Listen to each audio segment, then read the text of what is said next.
onePULSE Foundation spent all of the money and was in debt.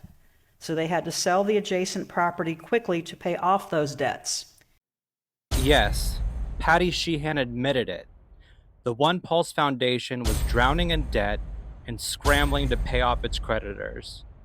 Everyone knew that if they failed to repay the state of Florida, it would likely have triggered a state audit, and with it, the potential unmasking of financial mismanagement. Enter City Attorney Mayanne Downs. She quietly approached Craig Mateer and offered him a risk-free favor cloaked as philanthropy. Purchase the property from the sinking nonprofit, then resell it to the city. Mateer obliged, fronting $1 million to prop up the collapsing foundation just long enough to settle debts and avoid scrutiny. That single maneuver let the onePULSE Foundation dodge oversight and let its leadership dodge accountability. And the city was not transparent in this deal. That's been out in the public. It's been out there. The city attorney never released a public statement saying she was going to tap the assistant city attorney's brother to purchase property from the failed onePULSE Foundation. The media uncovered this backroom deal.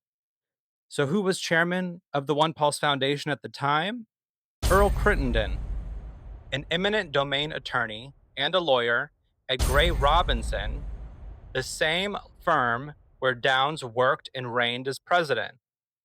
Crittenden also served as the city's chief protocol officer, handpicked and appointed by Mayor Buddy Dyer.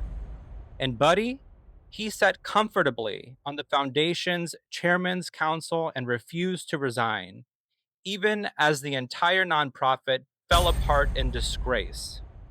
The collapse of the onePULSE Foundation was already a scandal, but a real, independent audit would have been catastrophic, pulling back the curtain on how millions were burned through and pocketed, where the money actually went, and who profited from the carnage. Instead, a slick backroom real estate deal saved face for the foundation and its political backers. No audit, no answers, no accountability.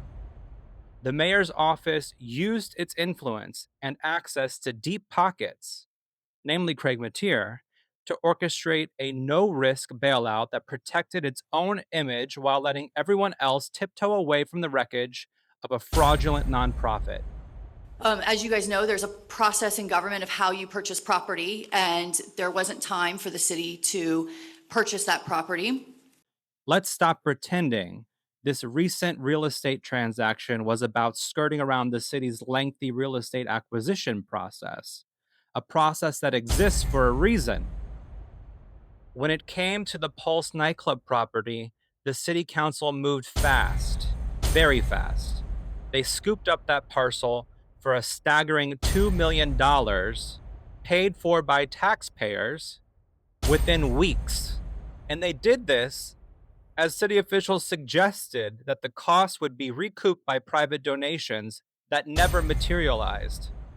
I will attempt and hope everybody will join me to raise money to not just offset the $2 million, but to offset whatever the cost of the memorial going forward is. And it's become clear those donations will never materialize.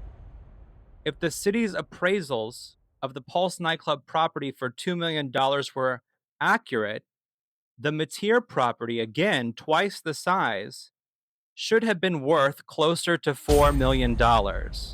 It's just over $1 million what he paid for it. This isn't just bad governance.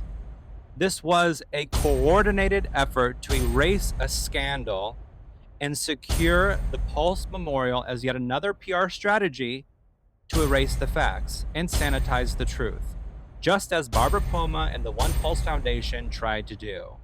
And we are not letting them get away with it